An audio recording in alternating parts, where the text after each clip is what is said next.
So here we're going to look at topic 2, the second part of the large energy physics topic. So this is for combined double science, trilogy and synergy. And then there's going to be the end bit of the video, which is for triple only. So it's a small section of this topic, extra bits that are for triple only.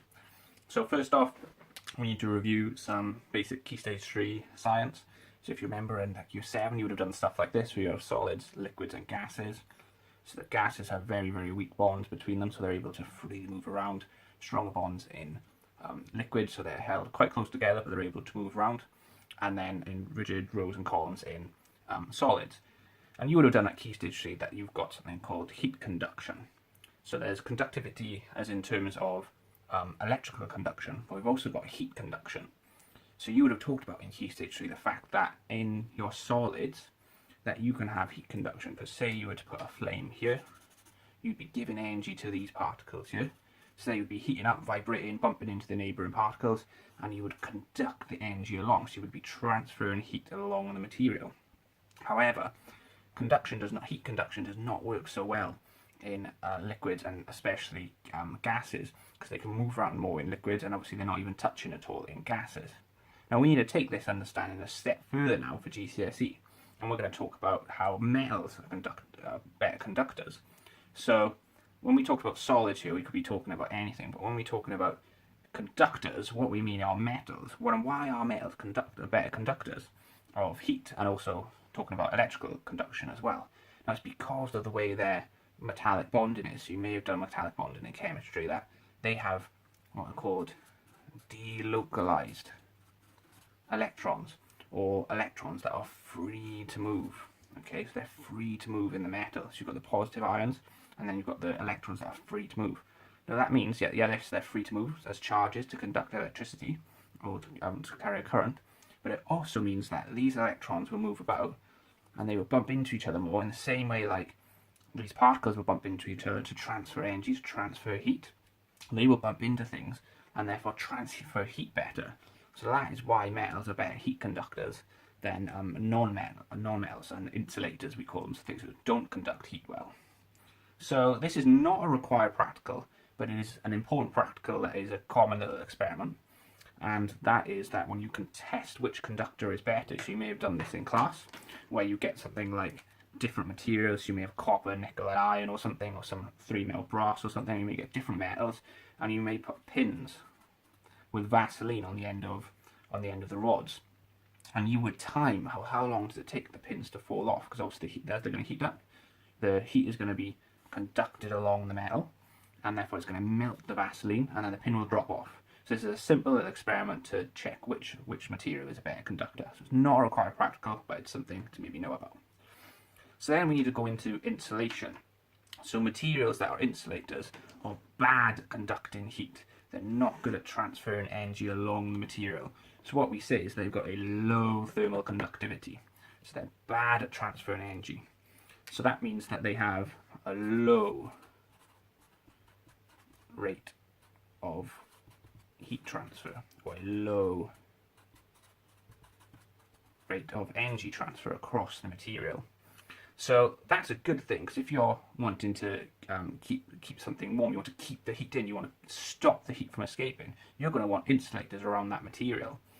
So the thing that controls how quickly heat will transfer are 3 things.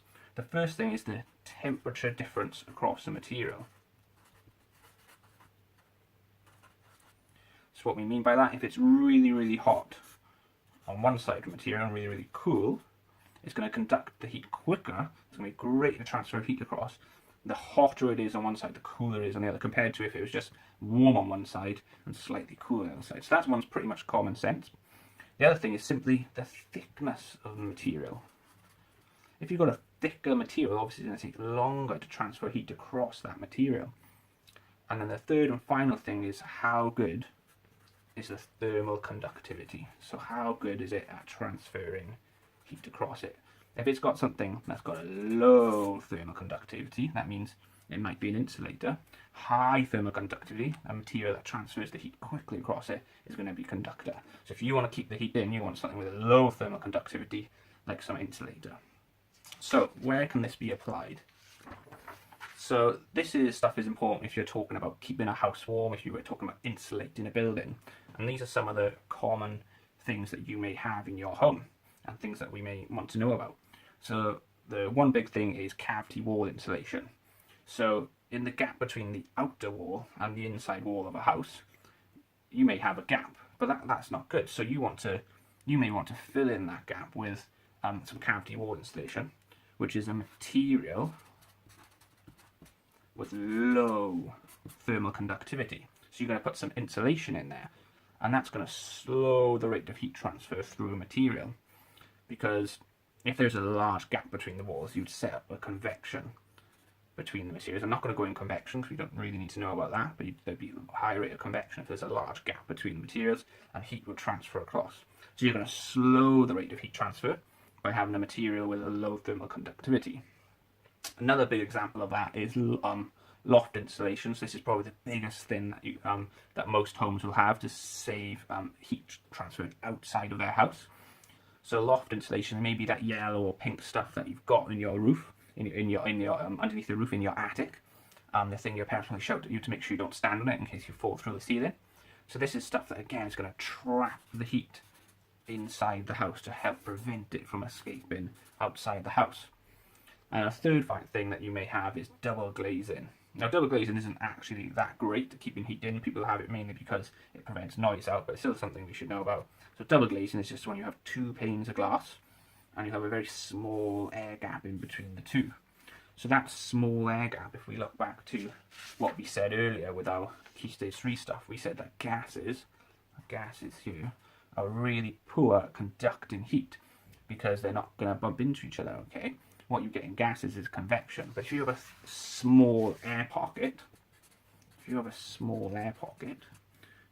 going to struggle to be the convection current in there, and you're going to help trap some heat inside the house. Now, why would we do all these things? Why are we actually trying to do this? So the main thing is, if we think about it, guys, you are burning in your house. Your boiler is burning lots of gas. Probably most people have got a gas boiler. You may have electric heating. And that means that you are paying for bills. So that is all about, a big thing about this is all about the money. If you are burning more gas in your boiler, or if you're using lots of electricity to keep your heating on, that means your bills are going to be higher. Because your house is going to keep getting cold, so when you turn on the heating, it's going to need to stay on for longer to warm up the house, or it's going to have to keep switching back on. And the other big reason is obviously thinking of the environmental reasons. If you are burning more gas, you are releasing more CO2 into the atmosphere, and you are therefore releasing a greenhouse gas and therefore contributing to global warming. And the same thing if you were using more electricity. Well, where's that electricity coming from? Well, it's coming from the power station, and again that means that the power station might be releasing more greenhouse gas and contributing to global warming. So those are the main reasons why we want to insulate your home for money and for environmental purposes. So the next thing we're going to look at is specific heat capacity. So this is the thing in the topic that probably causes the most trouble for pupils. So we're going to break it down into some 3 common examples. The beach and the sponge pudding are often used by physics teachers. They're really common examples to help explain this specific heat capacity. So what do we mean by specific capacity? Let's talk about the beach. Let's think about if you went down the beach on a very hot day. Well, what do you notice? You notice that the sand gets hot very, very quickly on a hot day. And then if we think about it, that's quite strange, isn't it? That the sand's getting really hot, but the sea itself may stay relatively cool. It may stay relatively cool. Okay. Now, but when we think about it, the sun is beaming down energy. The same amount of energy, same amount of infrared radiation is hitting the beach and the sea. So why is it that the beach is heating up more? So one thing you may be thinking of is, well, the sea is much, much bigger. So it's going to take much, much longer to heat up the sea.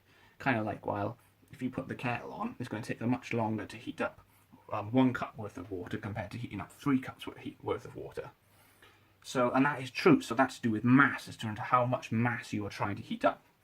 Okay, that's going to change the amount of energy you need to heat something up. So you could say the beach is heating up quicker because maybe there's less mass of sand compared to the sea. Well, let's think of a different example then. Let's think of the sponge pudding example. So maybe you've got a jam or a syrup or treacle sponge pudding or something. And let's assume that this time though, let's assume the mass of the jam is the same as the mass of the sponge. and let's say you put them in the microwave. Well, let's say then, again, you've got the same amount of energy heating up the jam and the sponge. So surely they should have the same temperature when they come out of the microwave. But what happens when you get a jam sponge pudding out? You've got to be careful, and you can't just put your spoon and eat it straight away, because you may burn your tongue on the jam, isn't it? The sponge would be hot, but the jam would be absolutely boiling.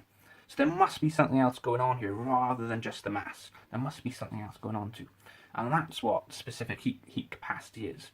Specific heat capacity is about how difficult it is to heat up a material, okay? Or how difficult it is to change the temperature of a material.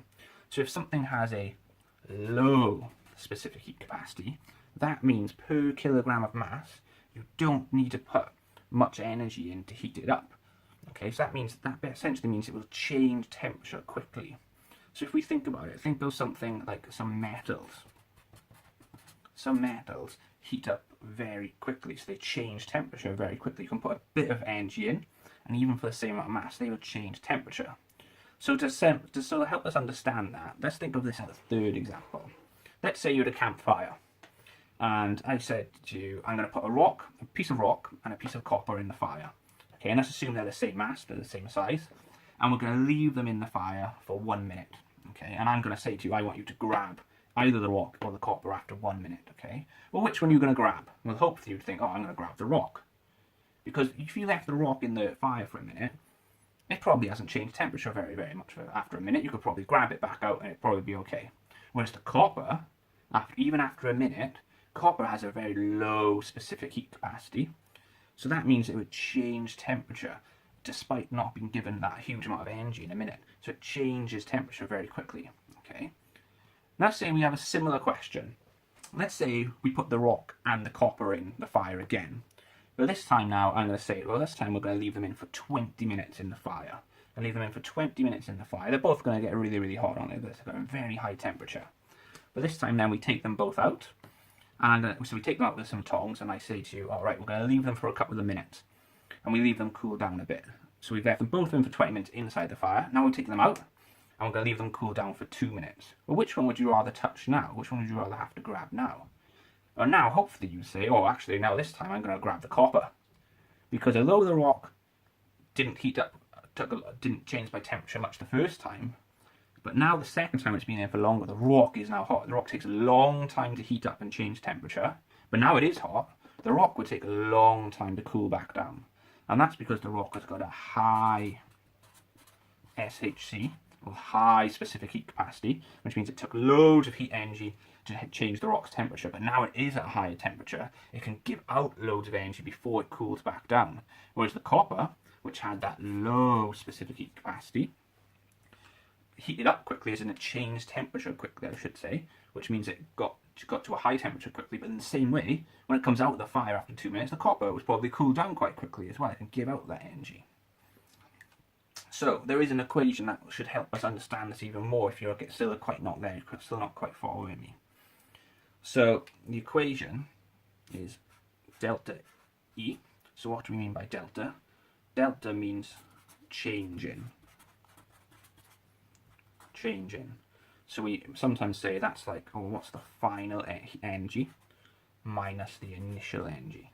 Okay, so delta means change in something. So the change in energy that we put into something or take it out of something. So people forget about specific capacity. You could be talking about putting energy into something to help increase its temperature, or it could be giving energy out where it's decreasing in temperature. Equals M for mass times specific heat capacity C times by delta again, change in T. So what did we say those were? Well, that was energy. And hopefully you may now know what the units of energy are. Joules, capital J for joules. M, mass, kilograms. C, specific heat capacity. And then delta T, the change in temperature. So I should put change in energy over here. And this is change in temperature, degrees Celsius here. Okay, so we could rearrange this equation. Say we don't know what the units are of specific heat capacity. So how would we get specific heat capacity? Well, we need to get rid of mass and change in temperature. Well, they're multiplied by C, by specific heat capacity here. So if they're multiplying, we need to do the opposite of them to get rid of them. So you divide through. So that would mean that delta E divided by M times delta T equals specific heat capacity C there.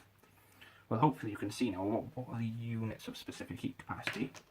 Well, it would be joules, because we have joules at the top, per kilogram for mass per degree Celsius.